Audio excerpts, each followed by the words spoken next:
hinamon ng isang abogado, actually kilala natin to, kaibigan natin, si human rights lawyer din ito, si Attorney Dino De Leon. Abogado ito ni dating Senadora Leila de Lima, si Dino De Leon.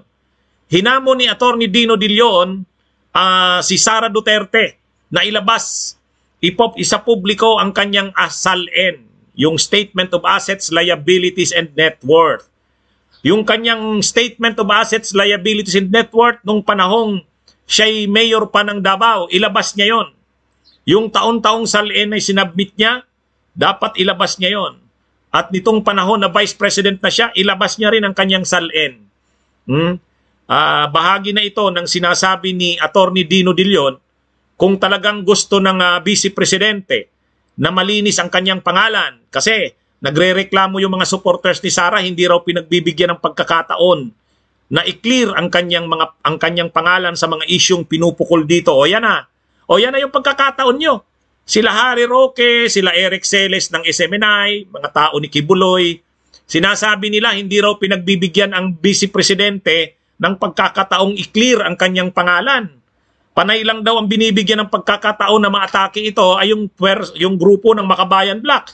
Hindi naman daw binibigyan ng fair chance ang Vice Presidente. O ayan na, yan na yung chance nyo. I-clear nyo na yung pangalan ng Vice Presidente. O, ipakita niya na wala siyang tinatago. Na nung panahong mayor siya ng Davao City, kahit pa 2.6 billion pesos ang kabuuang naging confidential funds ng mayor ng Davao City sa loob ng 7 years, hindi siya yumaman. Kahit pa paano makikita yan sa kanyang SALN, yung Statement of Assets, Liabilities, and Net Worth. At sa panganahon ngayon na presidente na siya ng Pilipinas, ipakita rin sa publiko yung kanyang SALN para makita ng mga tao, ng publiko, kung ano ang kanyang mga ari-arian, magkano ang kanyang assets, magkano ang kanyang liabilities, at magkano ang kanyang net worth. Bagamat hindi conclusive yan, ibig sabihin hindi naman talaga yan magiging conclusive kung nagkaroon ng korupsyon o hindi. At least makita lang natin kung walang tinatago. Ang problema, ang kanyang ama noon, si Digong, hindi pinapakita yung SALN.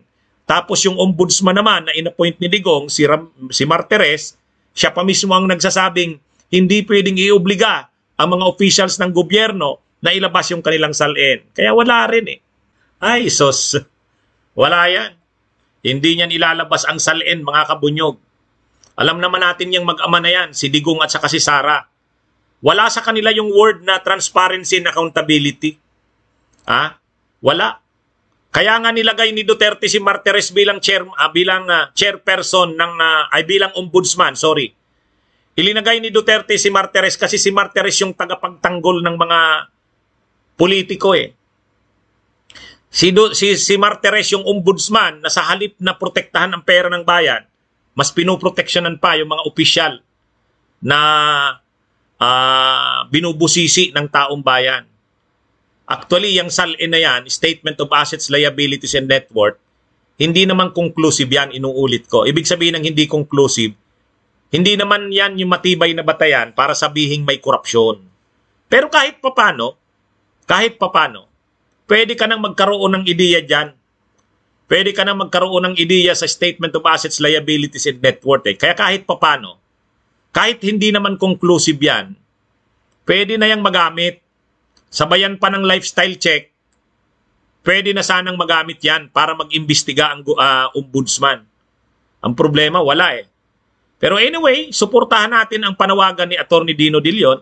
Si Attorney Dino De Leon ay abogado ni dating Senadora Leila de Lima. Bata pa yan si Attorney Dino De Leon. Magaling yan na human rights lawyer at salamat naman at sumulat na siya sa Office of the Vice President. Hintayin natin ang sagot. Sabi ng Inquirer, sinulatan din nila, tinawagan ang opisina ng Vice President, hindi raw nagre-reply sa mga tanong nila. Pero sa totoo lang, kung totoo yung sinasabi ng kanyang mga supporters, paulit-ulit yung mga supporters niya eh. Sila Roque, sila Cele, sila Panelo. Paulit-ulit sila ang sinasabi nila. Hindi raw binibigyan ng fair play ng pagkakataon ang Vice President na magdepensa ng sarili niya. O yan na. Ilabas nyo na yung SALN.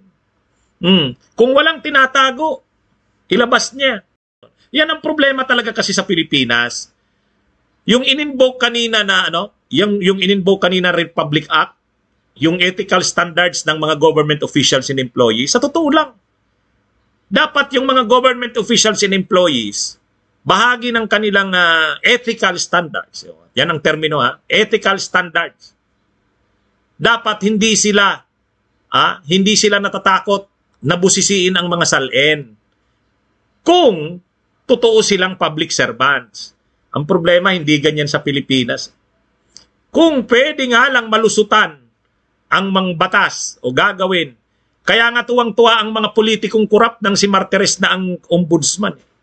Kasi yung mga humihingi ng salin, pinagtatanggol ni yung mga politiko na hinihilingan ng salin, pinagtatanggol pa ni Martires. Sabi ni Martires, wala, hindi naman pwedeng obligahin yung mga officials na yan.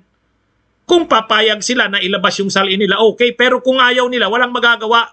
Ang sino mang concerned citizen, umidya, nahihingi ng salin. O yan ang problema sa ombudsman. Ombudsman pa ang nagtatanggol sa mga officials ng gobyerno. Kaya nakakalungkot eh. Nakakalungkot.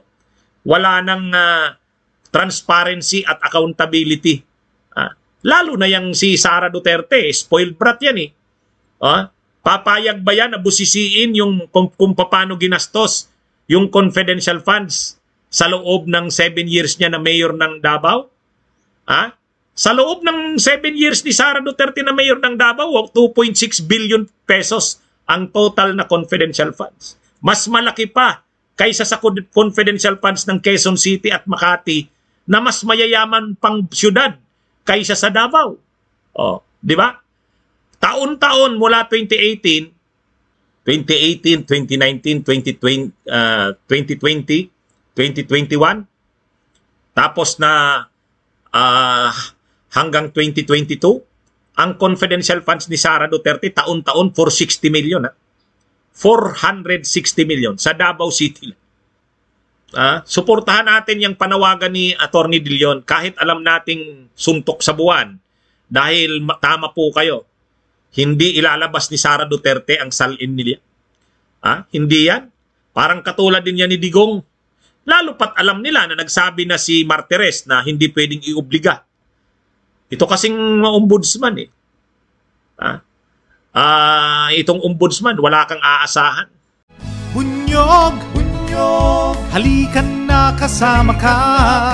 Bunyog, kapag buklod ay may pag-asa.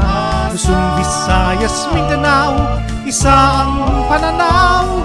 Sa bagong Pilipinas ang bunyog isisigaw. Bunyog.